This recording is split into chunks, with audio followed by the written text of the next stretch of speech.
Thank you for coming. We're really excited to talk to you today about design systems in Webflow, brand consistency at scale. I'm Garrett. My pronouns are he, him. I'm a staff product manager at Webflow, and I've been building websites for a really long time, at risk of aging myself, over 25 years, since before CSS was a thing. Does anyone remember HTML style attributes and layouts with tables? Really good times. My first website was actually a fan site for my dog, built on GeoCities. Nice. My first site was an X page, if you can believe it or not, and it had a lot of sparkles, and I was giving out an award for some reason. I don't know why this 11-year-old was, able to give out awards, but there you go. Early internet, I guess. Hi, everyone. I'm Melanie Richards. I'm also a staff product manager here at Webflow. My pronouns are she, her. Sometimes I feel like our bios should be a list of brand colors that we have memorized, so F72E2A will always live rent-free in my head. So before we get started, I want to share a note that there is some motion on the next slide, as well as a couple other places throughout our presentation. So yeah, with that, let's get started. So as you heard in the keynote today, which was very exciting, today's Webflow is a platform for businesses who are operating at scale. So designing at scale means maintaining pages and sites across subdomains, locales, and distributed teams, all while maintaining a unified brand experience. But of course, you've also heard that designing sites at scale without the right tools can be incredibly painful. You may have all run into things like this, where maybe you're starting each site launch from scratch, and so you're signing up for a lot of manual labor, or maybe mistakes as you're trying to apply your brand to that new site. And then each time you want to do a rebrand or a brand refresh with your team, you're facing a lot of manual labor, pervasive design drift. Your team is going to be making a million changes everywhere, and they're going to sink a lot of time and money into that rebrand without really the assurance that brand refresh will be applied everywhere consistently. And so your stakeholders may be asking you in very strained tones, like, is this rebrand really worth the pain? And so with design systems and Webflow, we think the answer to that is a resounding yes. So an atomic approach to design has fundamentally transformed our industry, and our tools have evolved with it. And so if your organization is scaling, your design tools need to scale with it. So this is where design systems come in. So design systems give you the consistency and efficiency that you need with a single source of truth for the patterns and styles that your entire team can reach for. And they also promote governance through major design changes. You're going to see these three tiles a lot in our presentation today. All right, so design systems at Webflow are powered by a few features, namely variables, assets, components, classes, libraries, and page templates. Today, we're going to focus on the most scalable features, which are variables, components, and libraries. These are the building blocks that you need in order to bring efficiency, consistency, and governance to all the work that you do with your design team, so that you can focus on the creative and fun and impactful parts of design. So today, we're going to go through what these features do, some best practices for using them, as well as some recent updates we've made on Webflow to put even more power in your hands. And to do this, we're going to use Grupo, which is a hypothetical company based on very real experiences in the Webflow community, probably experiences that you all in this room have had. Grupo is an international corporate event organization, and they maintain a brand at scale, from their main.com to their blogs to their campaign microsites, and there are a lot of those. So let's dive right in with the most atomic level of a design system, which is your variables. So you may know variables by another name, which is design tokens, but these essentially codify single reusable style values that your entire team can pull from. So currently you can save colors, sizes, and font families as variables in Webflow, and then reuse them across your site or across your workspace using one of the new shared libraries. And there are some benefits to variables. So here's our efficiency, consistency, and governance again. With efficiency, you configure your variables once and apply them everywhere throughout your design. For consistency, they really help prevent this design drift. So I used to be a designer developer at an agency, and I found that margin and padding values were quite likely to drift over time, possibly in the same project, possibly in the same week, possibly with the same person contributing to the project. So you can really protect against that with variables by saving your spacing ramp or your type ramp or your color palette into variables. So then your whole team has a point of reference to pull from instead of, kind of just adding one more margin value. So variables also help with governance. So you can expand your variable list with intentionality as your brand grows and evolves. All right, so to start with variables, you can create a variable from the variables panel.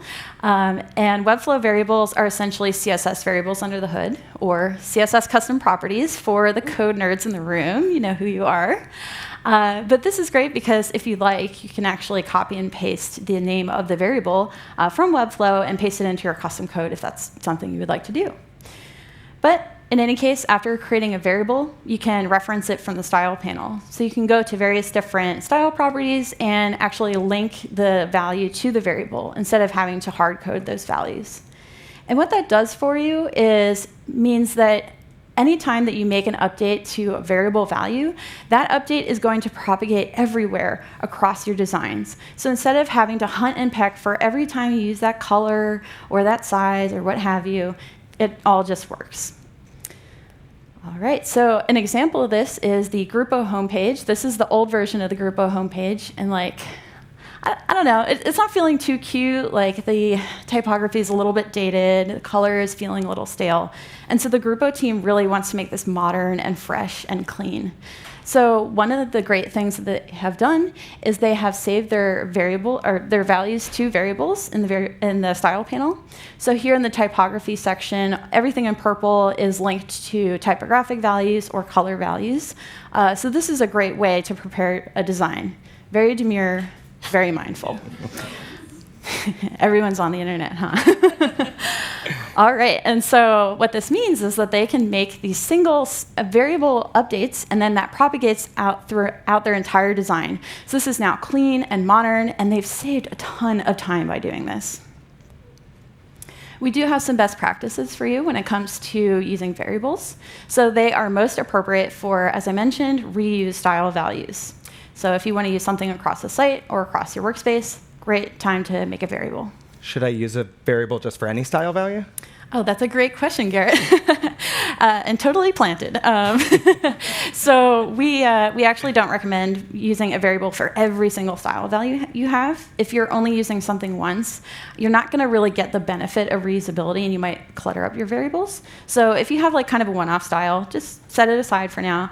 If you do find yourself reaching for that again and again, that's a great time to make a variable out of that. Makes sense. Yeah. All right, as a reminder, variables are the most atomic part of a design system. So your components or your classes are kind of like the molecules that can hold multiple variables within their style references or style definitions. As for organization, we recommend organizing your variables into groups. So you can automatically create a group using the /naming syntax. So when you create a variable, you can use group name /variable name, and this automatically creates a new group. So best practice is to group by like purpose. So here, in this example, Grupo has all of their letter spacing together and all their line height together in separate groups. And this is a great way to approach this.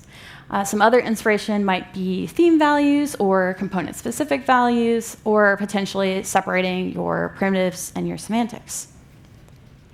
So Grupo uses both primitives and semantic values in their design system. Primitives are kind of like the raw building blocks of your brand. They don't really have any meaning. They're just raw values. In this example, Grupo has a color palette from gray 100 to gray 900. That's a great example of primitive values. And semantic values do have meaning and do have purpose. So this is really teaching your team, okay, those are the raw values. Here's how it actually works and is expressed in the brand in practice, in context. So, for example, you have your text color or your secondary text color, your link color, things like that. And what you can actually do is alias between these. So in this example, Grupo has aliased from their text color to gray 900. So they're really saying hey, here's how to use this primitive in practice. Okay, so I wonder, did anybody notice 2 slides ago that there are some variables out of order? Yep, okay, in the back. If that's something that bothers you as much as it bothers me, having like a medium hanging out underneath, see the head nods, underneath an extra large, we're happy to share, and you may have heard in the keynote, that you can now reorder your variables in the variables panel.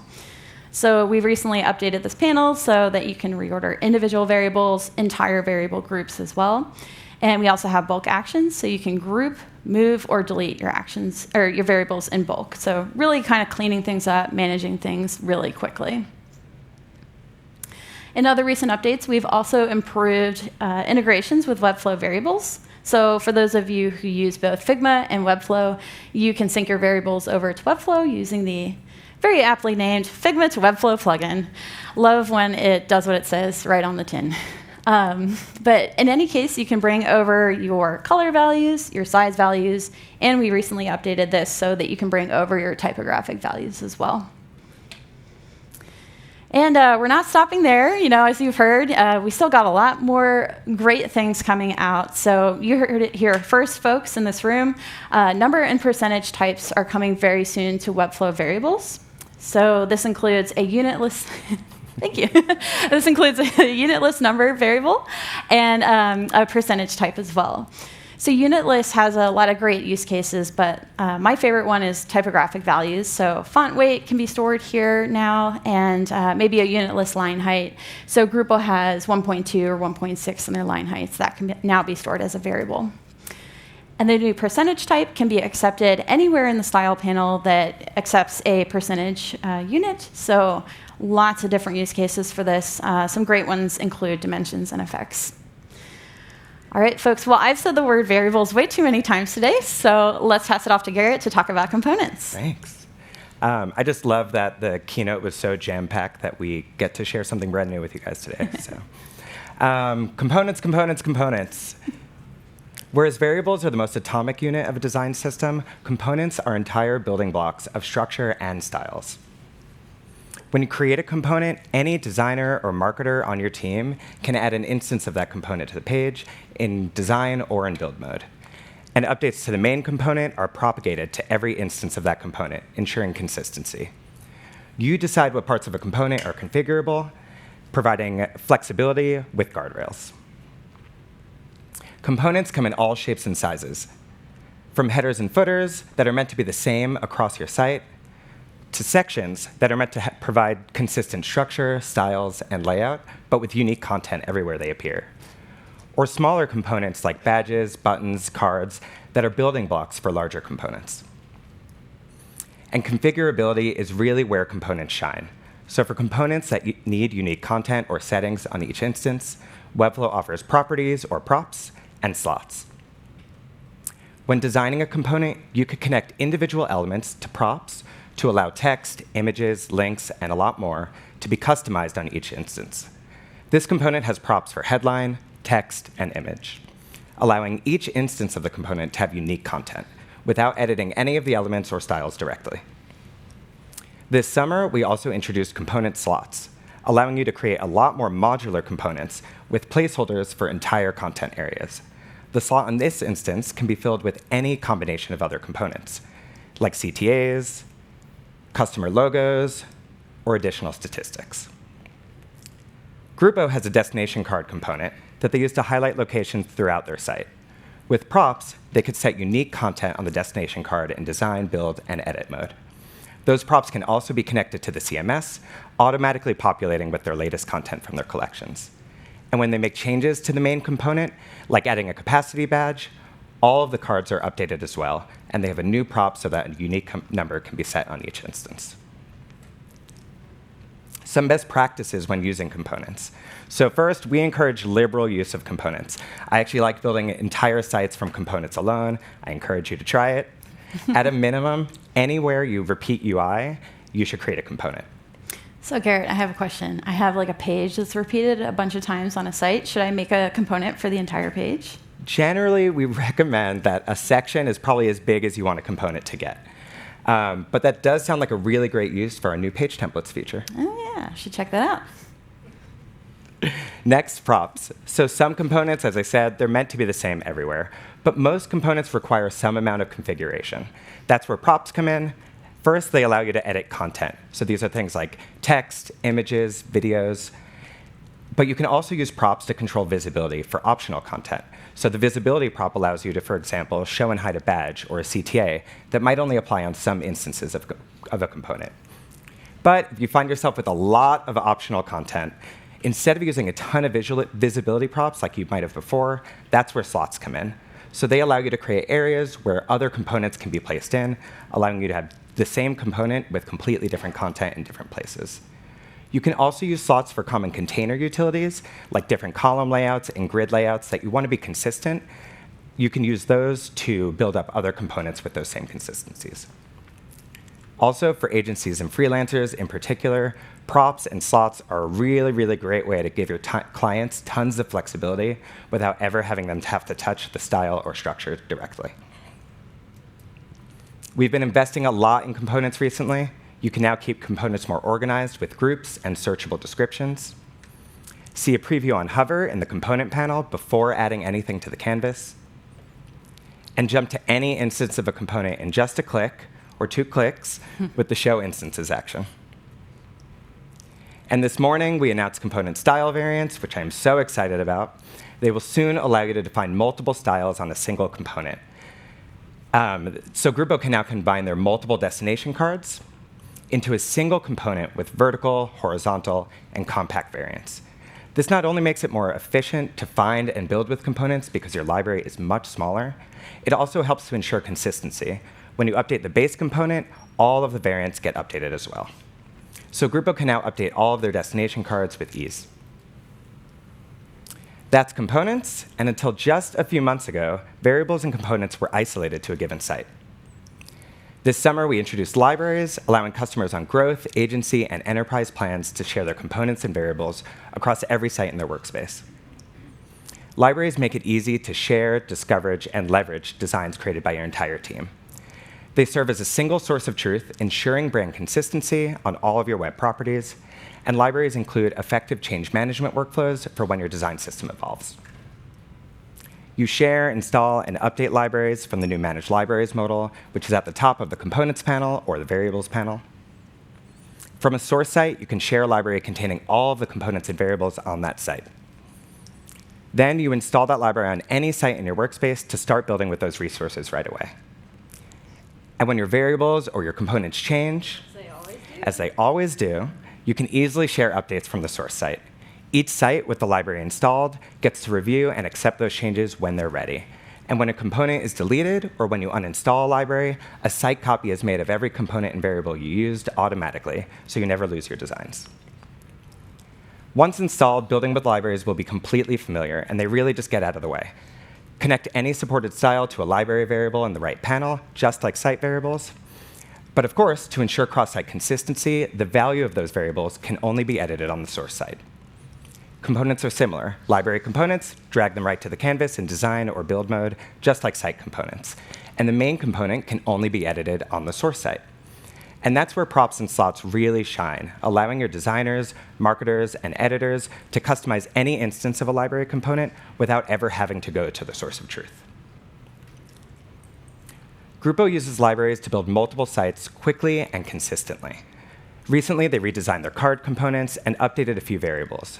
Previously, they would have had to copy these changes to every single one of their sites, reconnecting components, props, and variables everywhere. Thanks to libraries, they can now share those updates from a single source site and review, accept, and publish all of their sites in record time. Some best practices for using libraries. So obviously, libraries are best when building multiple sites that share the same brand, like your main.com and multiple microsites. But they can also be really useful for particularly large teams with the need for additional governance. You can also share a library from any site, but we generally recommend creating a separate site for your design system. That way, when you have edits or when your design system changes, you control when those changes are ready to share with your installed sites. That said, you don't need to start from scratch when using libraries. You can clone your existing main.com and start your library from there.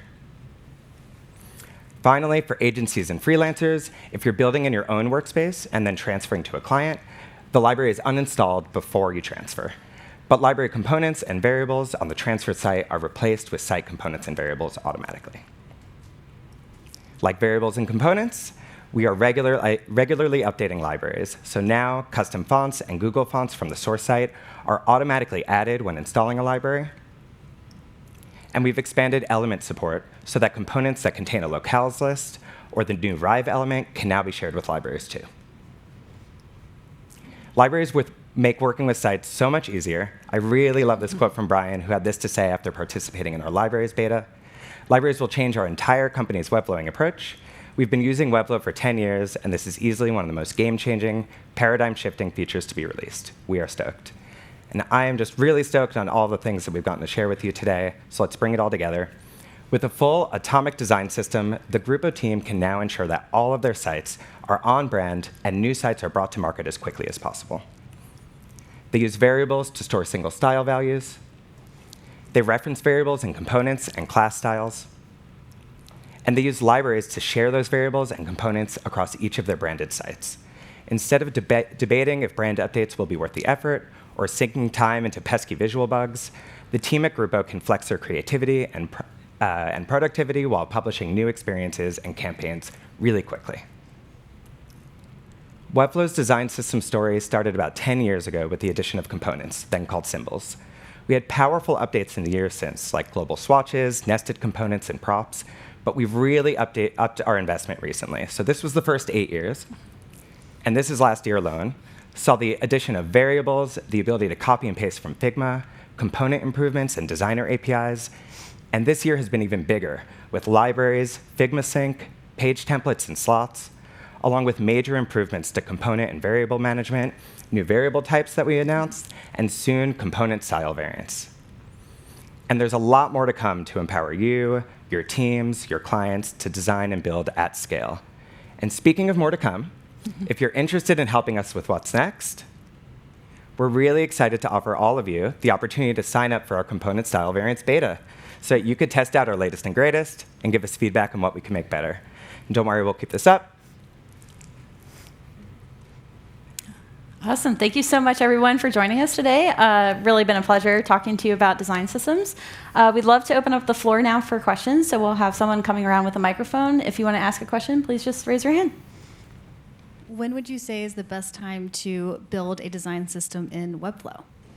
Great question. So if you're starting a site from scratch, you're starting your designs from scratch, really you just want to jump in and start designing. It's really once you start to see some patterns emerging, or you're starting to reuse some values that you want to create variables for those values or components. That said, as I mentioned, I like building sites with components from scratch, and you can do that. Yeah, I had a thought here too, because it is great to start from the moment where you have like reusable patterns, but I've been kind of building like a little analog website. I like to journal. I don't know if there's any stationary nerds in the room, but I'm like basically designing this from scratch in Webflow, and I'm like, I think I'm going to save this brand color to a variable, even though I haven't really repeated it yet, because I think I want to change this, and it's going to evolve throughout the design process. So that can also be a really great way to use some of these resources as well.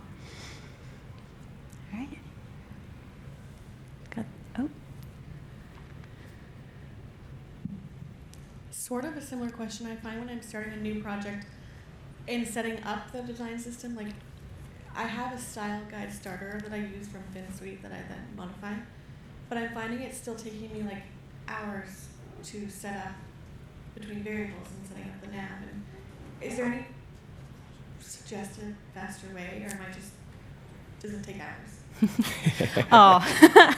It pains me to hear that it takes hours for you. So I'm curious, like, what do you find tends to be like kind of the slower part of the process for you?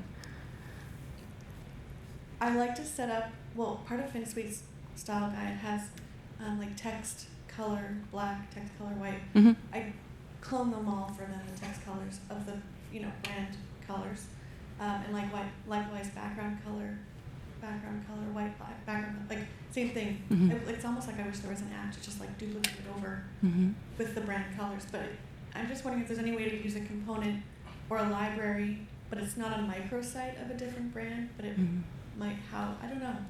This is why I don't know the answer. Yeah. I mean, it's a great question, and I feel like, our minds are probably spinning right now of like, ooh, we could do this, we could do that. So I really appreciate hearing like your experience. And I'm sorry it's been a little bit slow. So have some thoughts about how we can speed that up, but you may have I do have one thing. If one benefit of libraries, as I mentioned, is that when you want to install, those variables are copied over to the site, and we create site variables and components. And so if you have sort of like a base design system that you like to use on each new project, you can create that as a library, install that on the brand new site, and then on installing, we'll actually create site variables so that you sort of get that like base system, but you can update all the values based on what new site you're building. Mm-hmm.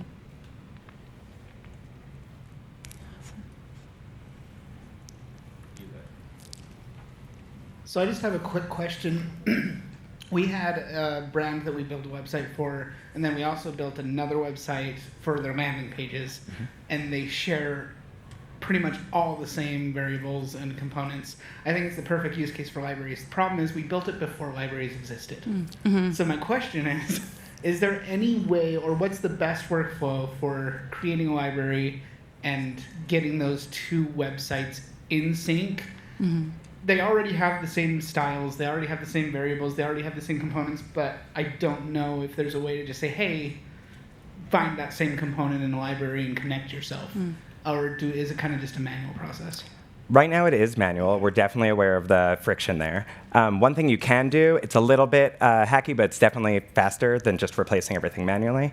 When you install the library, you can actually go into the site components, take out all the content, and just put the library component in there. So you'll still have a site copy of everything, but it will actually just be a reference. It's almost like a variable alias, and you can do the same thing there. So you could alias all of your site variables to your library variables so that you don't need to go to each style, each component instance, and swap them in. So it's a little bit faster. We're definitely aware of the problem, but hopefully that gets you there for now.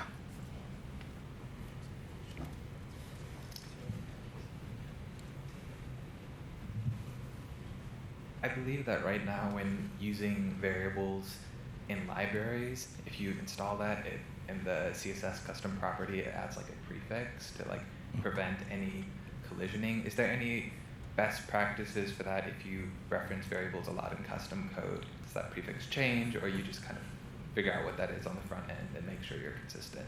Yeah, so the library prefix is always based on the site name, so based on your library name. Sort of the same thing that happens with classes and variable names, takes the human readable and makes it kebab case. If you have custom code where you are referencing what is a site variable on the source site and then becomes a library variable on the install site, the var function in CSS actually allows you to pass in fallback values. So you could reference both the site variable and the library variable name, and it'll work in both cases. I actually have a follow-up question for you. If you don't mind sharing here, you can also find us at the Webflow Hub later. But I'm wondering, like, why are you using variables in custom code? Like, what are you achieving when you're doing that? Yeah. Yeah. So one of those use cases is for more advanced features like numbers and percents that aren't. But it can also be great for, I don't know if you've heard of the Lumos style system, but that uses variables a lot to set up color theming. And so that's a pretty common use case for me to have a little more power and use some of the other CSS functions within custom code. Awesome. Thank you so much for sharing. I think we have a hand in the front here.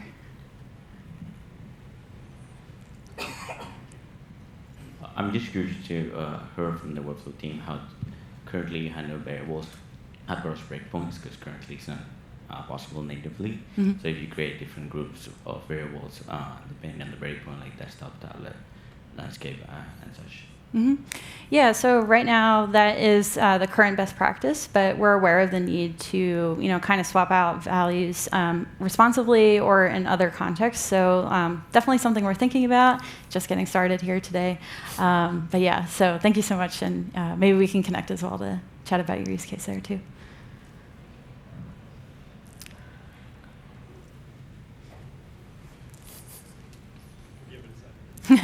We're putting Dutch to work. Getting your cardio in today. Hi. One real quick thing. I just tried to fill out the public beta form, and it was giving me an error. And same with them. I'm not sure. Oh, no. Just mentioning We'll that. fix it. But my question is, I'm a freelancer, and you talked about the power of using libraries across sites. All of the sites that I tend to build are for clients, and they're all quite different. I'm just curious if I'm not thinking of a use case for libraries that it could still benefit me with. If you're building a single site for clients, the reusability on that site is probably sufficient with components and variables alone. The case we were talking about before, where maybe you have like a base system that you use for all of your clients, could be a really good case to create a library, install that on each of your sites. You could use those components and variables directly, or you can uninstall to clone those and basically make site components and variables. But usually if you have a single site, the components and variables on that site are sufficient. Yeah. Anyone else? Oh, there we go in that corner.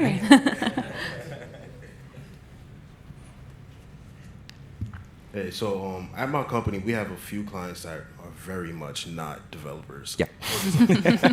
And so, we went through the whole system of creating components for, pretty much all of their style systems, so they could do the drag and drop. But one thing they have trouble with is slots. And so what's a good way for us to explain how to use slots on their end when they're using like the builder, and try to make it as easy for a client to understand as possible when building pages? Okay. So actually build mode, which we shared today, is available now. Makes this much easier than it is in design mode. Design mode, they're sort of exposed to all the things that they don't know what they're doing. In build mode, the only thing that they could drag into is the page slot or the component slot. So it's really obvious where they can drag those components into. Thank you. Hi there. So I'm not a developer. But I work with developers, and when I watch them work, they're constantly adding new classes for every customization. And I was wondering, is that okay, or should I be working with them to rebuild pages using variables and components and trying to clean up the code essentially? Yeah, I think we do recommend embracing variables and components as much as you can, because that is really going to help your design scale and kind of like in a building block Lego sort of way. So I think that's like a really great instinct for, the relationship that you're having with your developers. And I think, apart from that, like classes, there's all sorts of different methodologies or philosophies on how best to manage styles. So I think it'd be great, for y'all to have like a conversation about here's how we think about classes and how we're approaching them, and so everybody can kind of be on the same page. But yeah, to underscore, definitely recommend embracing variables and components with the devs. Yeah. The one great thing is that classes obviously can reference any number of variables, and thanks to components, classes get tied directly to the structure they're meant to be applied to, and so all these things sort of family together. But as long as you're using components and variables, I think the need to have a bunch of duplicated classes will probably be reduced. All right. Thank you so much, everyone. Thank you all so much.